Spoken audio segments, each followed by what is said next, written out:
Want to thank everybody for joining us today as we are here on our normal Tuesday meeting with some of the same topics on the trends as well as some new insights. So if you have any questions as we go through this material, please put it in the chat or the Q&A, and we will get to those. And without further ado, I will turn this over to Jeff Walczak. Thank you, Ken, and thanks everybody for spending some time with us here today. And we need to remind you that eTruckBiz is not endorsed by FedEx Corporation. And we want to tell you a little bit about the business support system. So I'm going to let Becca tell you about this. Okay, thank you very much. So here at eTruckBiz, we know that managing a FedEx-based transportation business is not easy. Keeping up with your operations, profitability, and compliance can feel like an uphill battle. So that's where eTruckBiz steps in. We're not just another software system, we're your full service partner in success. So what our all-in-one business support system is doing is it is empowering contractors to streamline their operations, track key metrics, simplify compliance, and eliminate non-revenue producing tasks. So what sets eTruckBiz apart is that our BSS goes beyond just tools. We offer hands-on administration, operations guidance, and personalized financial analysis tailored to your unique needs, something you won't find with other solutions. With eTruckBiz, you gain access to industry insights, real-time data, and expert resources that help you cut costs, boost efficiency, and grow your bottom line. It's a comprehensive system designed to help you thrive and not just survive.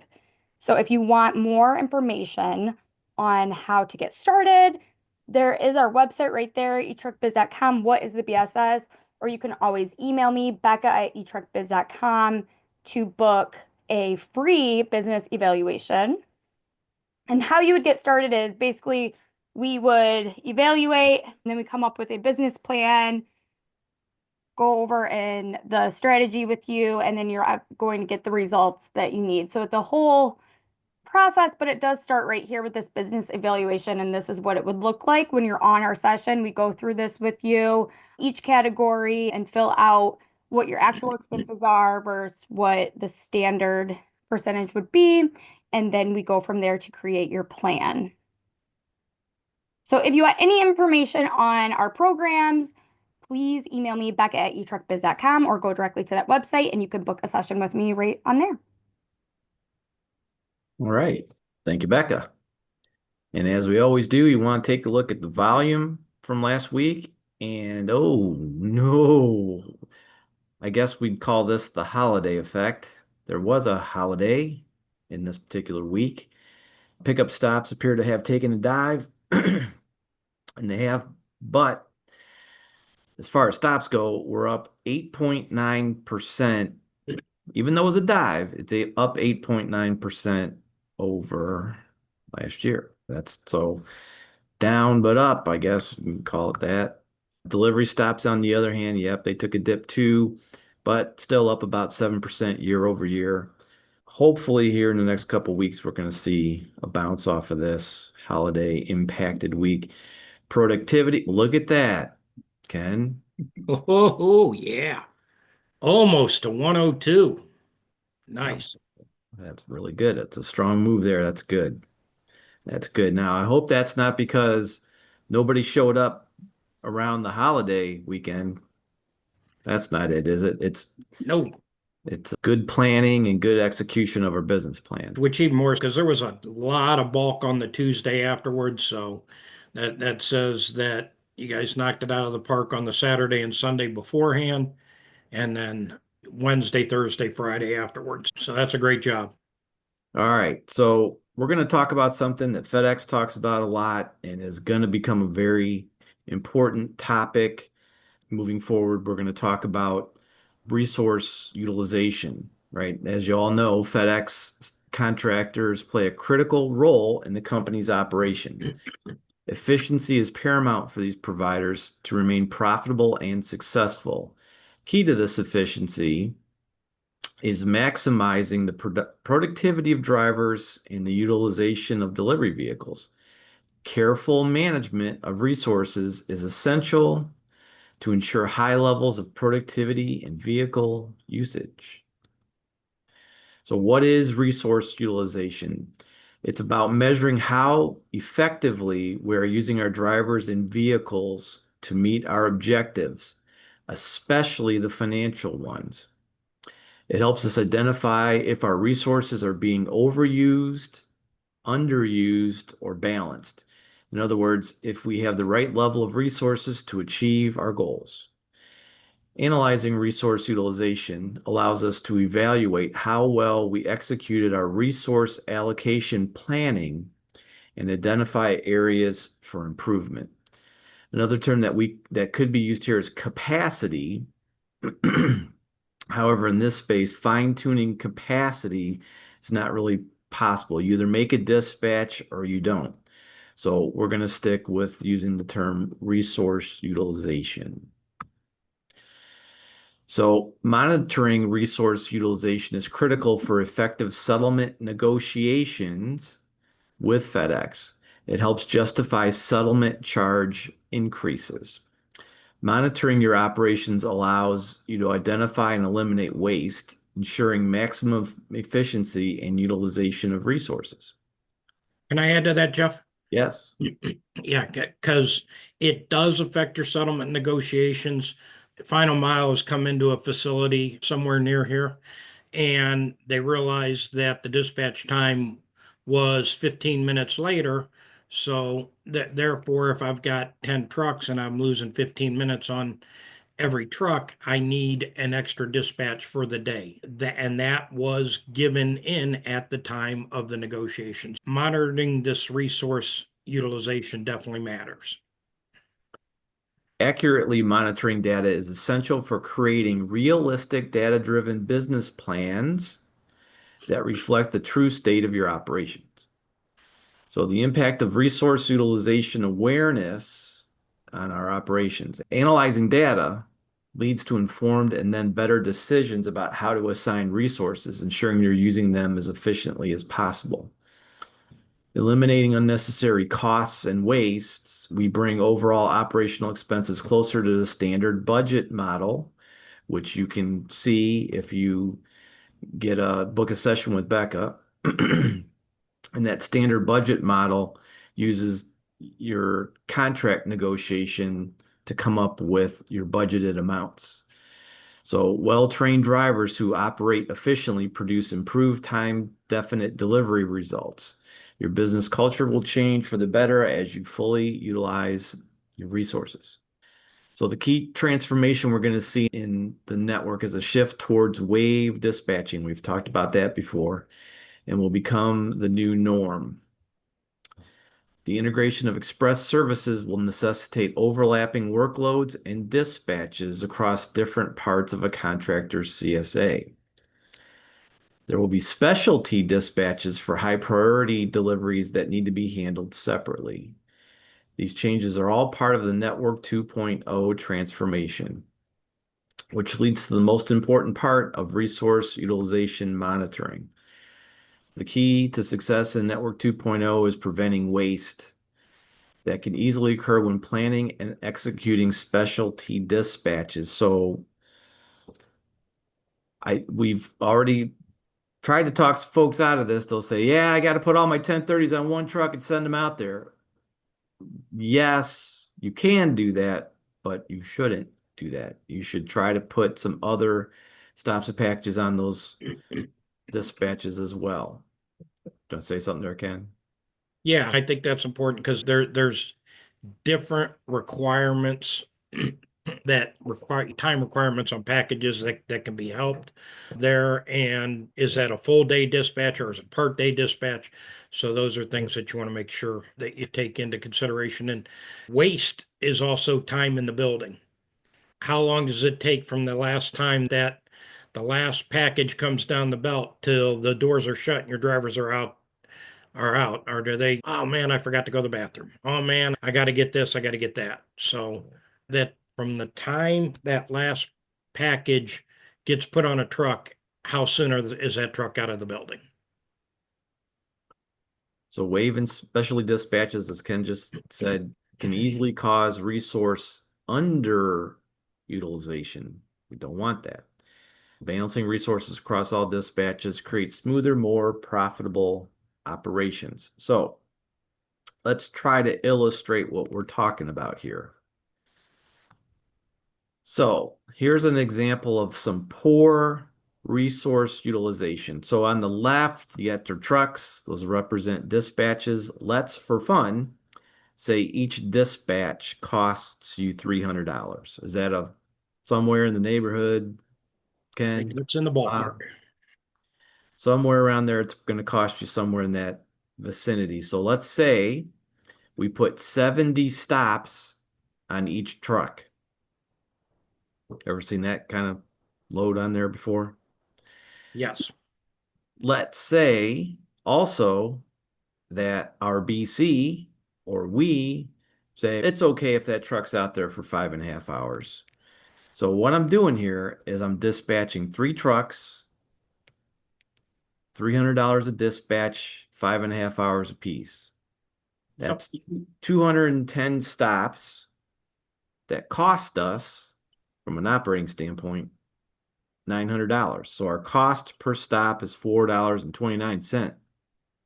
There, Ken, on your calculator checking my math? Absolutely. Here's something else that's actually poor resource utilization. Good resource utilization is I got the same $300 per dispatch, but let's just for fun say I put it on 2 trucks.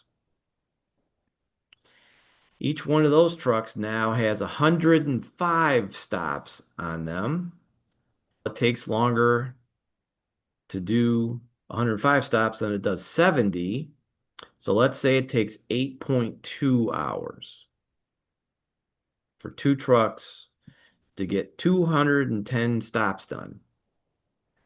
And that's running the exact same stops per hour if you figure it. And quite frankly, your stops per hour will increase because you're eliminating stem miles of one of the trucks.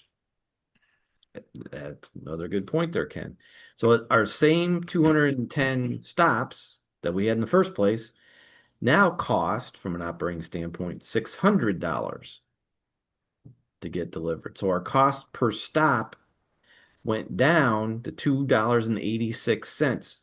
That's down 33 cents, or I'm sorry, 33%. There's nowhere else in your business where you can save 33%. Nowhere. You can buy a truck for 33% less. Nope. Well, you can buy an old used one and have 50% more maintenance costs, but that's okay. There's a little more to this. Again, we're assuming an 8.2-hour operating window. What's an operating window? From the time of dispatch to the time that vehicle has to return. Return. Right. So there's a period of time that you can pick up and deliver packages, right? Should we let somebody go home during that period of time? Go to Lowe's, pick up picnic tables and go deliver those? No. So our 3 dispatches at 8.2 hours apiece yields 24.6 hours of, we'll call it operating capacity, operating window, time to deliver and pick up packages, right? 3 dispatches at 5.5 hours yield 16.5 on-road hours. So if we're dispatching 3 trucks at 5.5 hours, we're at 67% resource utilization instead of full utilization at 8.2 hours. Now you say, who cares about that? If I tell somebody they can't come home at 2 o'clock, they're going to quit. Okay, let's look at your business impact. Let's assume, just for fun, that you have a $4 negotiated revenue per stop. Is that kind of common out there-ish? I would say very common, maybe slightly on the high end, maybe. Little? Oh, okay. So on one hand, we got $4 revenue per actually, in both situations, $4 revenue per stop. We set our cost per stop dispatching 3 trucks was $4.29. We're losing 29 cents a stop by dispatching 3 trucks. Can't stay in business real long that way. On the other hand, if we more fully utilize our assets, our resources, it only cost us $2.86 a stop. We made $1.14 a stop. Look at that. We just made $239.40. So do you think FedEx would plan for somebody to dispatch these trucks at 5.5 hours apiece, or at the engineered 8.2 hours operating window? What do you think? It's a big difference, isn't it? In business impact, for sure, just by watching how long we got those trucks on the road. Folks, that's in a nutshell the problem in this business. A lot of folks are doing things this way. Okay. You guys want to add anything, Bob or Ken? And the bigger the operation, the more exacerbated it gets. So think about it. For every 3 dispatches, even if you move it up to every 5 dispatches and you have 2 extra dispatches on 10 trucks, once again, it's significant and it exacerbates it. So it's absolutely critical to think in that term of 8.2 hours of an operating window and utilizing the capacity within that window. So the reason we bring this up is because if you get into wave dispatches and you do start putting whatever number of 10:30s, 8 o'clocks, whatever you end up doing on particular, we'll call them specialty dispatches, the resource utilization rate has to be monitored, or else this is going to happen and folks are going to go out of business. Yeah, this is what Hey, happens Jeff. when you throw people at the problem and not plans. You really want to be as close to that informed optimal as possible. If you're 1 off, it's not so bad, but if you're 3 or 4 off, 5, and I've seen crazy numbers, but you want to be as close to that as possible. It means you're utilizing the resources, because that's the way the engineering is set up. And until this last week, you can never beat the informed optimal, but I got a company I'm working with, and we're actually beating the informed optimal by a full dispatch. Good. Before, it would always, whatever you put in, it would at least meet that. And the first time in 5 years, now you can actually beat it. And it blew me away when I saw it. But it's about the culture, the mindset, the talking to your people. We've got to change things up. We've got to make some money.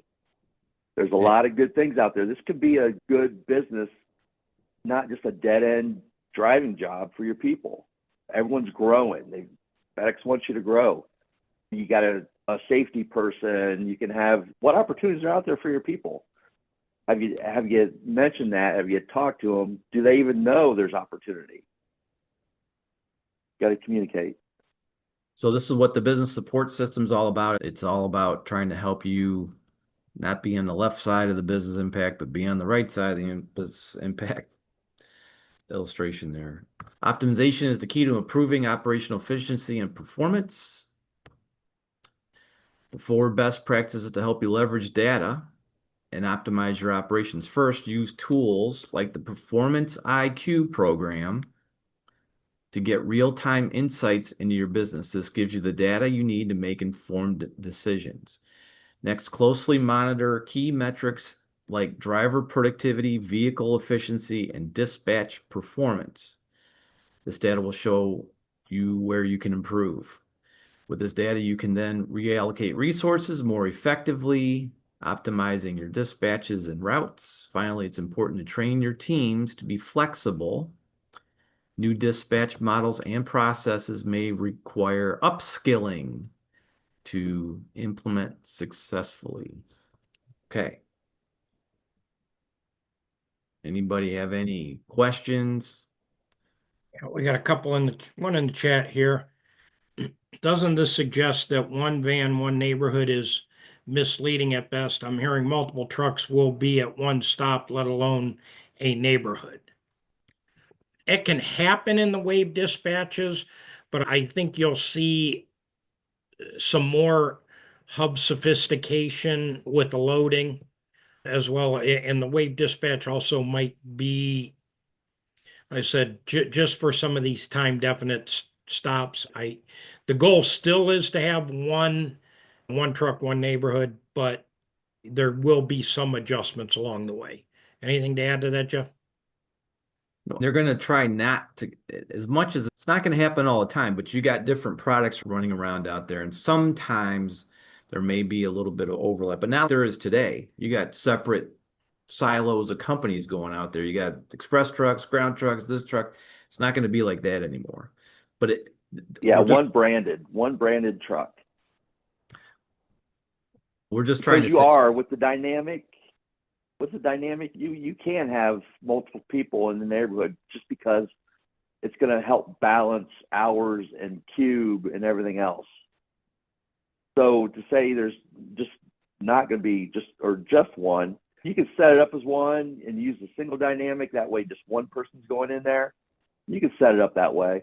But if you use the distribute where it's going to help balance everything, there's chances are you may have 2 trucks in there just to help balance it, so you're not having somebody bulk out. But as far as brand trucks, there's going to be one brand truck and that's it. so you'll want to engineer what's going on and plan what's going on so that you can make sure you're controlling the costs versus just willy-nilly sending whatever trucks wherever at any different. Those wave dispatches don't mean you're just going to shotgun everything out there. It needs to be planned and under control. That's what we're trying to get across, is that this is coming, folks. Is the 8.2 operating window include travel time to and from the route? Yes. Or is it 8.2 hours on the road? Travel time is included on the road. That's from the time of dispatch to the time that a truck has to be back to the building. There's building close to me that dispatch time is 9:15 and they have to return by 6:15. So can you operate outside of that window if you don't have pickups? Yeah, but you can't, but that still is the same time. Lunch breaks, quite frankly, if you look at your spotlight and your on-road hours, FedEx basically takes out 30 minutes for a lunch break. And you would want to do the same thing. You would want to plan somebody on road, you would have to take out, if it was 8.2 was your window, you would take out 30 minutes.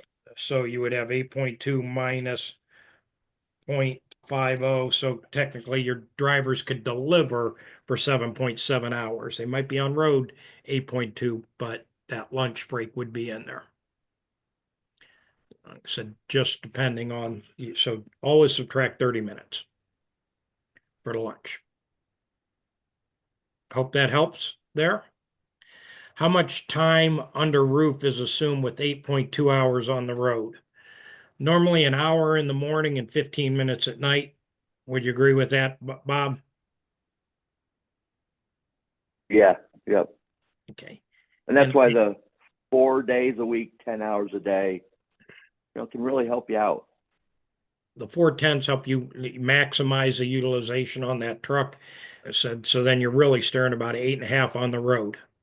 If that window is big enough, like I said, having a 9:30 dispatch with a 6:15 return time, yeah, it's limited, but there's still capacity there. And it did force a CSP that I was familiar with to change from the 410s because they had to get back to the building at a certain time. And at that point, I would then discuss that with FedEx, because if they were figuring your model on your previous behaviors with drivers being on the road 8.5, and now all of a sudden they can only be on the road 8, once again, that would increase the number of dispatches that you would be allotted in the negotiation.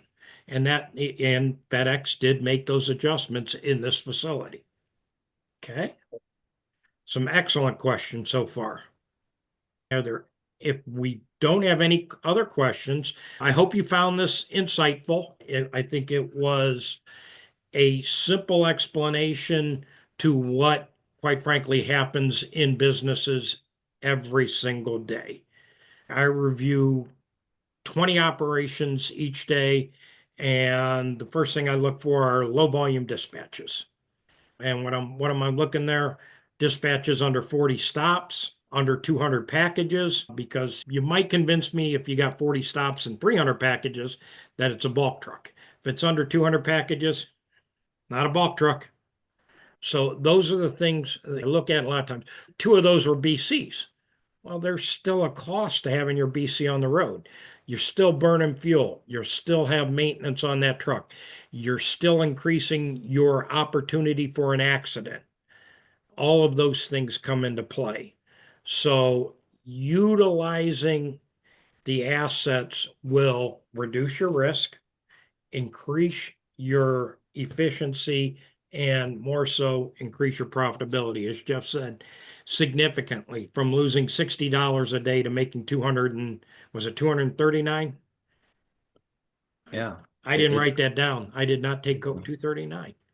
This is a big deal. Yeah. It's always been a big deal, but especially now with different dispatches, it's going to be that much. It's exponentially more complicated. And recording them, knowing them in real time. Oh, yeah, you'll get them a week later in Spotlight. I need to know today what I've got on the road. And at 8 o'clock at night, I need to know what for sure what I had on the road. Spotlight isn't going to tell you what your costs were. Nope. The only place you're going to be able to get that is with eTruckBiz. Yeah, excellent point there. Looks like we got another question. Is a suggestion now to go to hourly pay versus daily pay? Now, last year, 5 years before that. It's something that we've been suggesting. There's a way to implement it. If you're just going to say, hey, we're having a meeting on Friday next week, we're going to hourly pay, we're going to scream, yell, stop, please don't do that. And I can wave my hands. But you don't you have to start to implement that. Yes. You might have some people that stay on day pay. Then it's on your manager to put 8 hours worth of work on that truck. But you're going to have different types of dispatches. You're going to have people in different types of vehicles. And a different type of vehicle will tell you if you have to pay hourly. Once again, if you have somebody jump in a vehicle less than 10,000 pounds just one day during that time period, during that pay period, you're going to owe them overtime. So yes, the hourly pay will always be the way to go. You set goals, as we've talked about, stops per hour goals. You figure you know what your revenue per stop is, and that stops per hour goal will then tell you how much revenue that employee or asset is generating within an hour. Where in a day, you don't know that. You don't know how much they're generating per hour. So this way, you are paying for the revenue that's generated in an hour, and you can budget for it based off of effective planning and engineering. And then knowing what you got on the road. I hope that helps. Anything to add to that, Jeff or Bob? No, sir. Okay. Yes. Well, let me make sure that. So lots of great questions today, and that's greatly appreciated. Is changing the hourly difficult? Absolutely. Is changing the culture from 5.5 hours on the road to 8.5 hours on the road difficult? Absolutely. Will it lead to turnover? Absolutely. Will it get your business right? Yes. Will you go through some growing pains? Yes. All of those things are true, but it will position your business to be financially viable in Network 2.0 and moving forward and expanding into multiple operations. And that's what the business support system does. It sets up systems and processes for you to do that. So I want to thank everybody for joining us today. I want to thank everybody for the input, very valuable. We will be back here again next Tuesday. If we do not talk to you before that, please have a safe and profitable week. Thank you very much.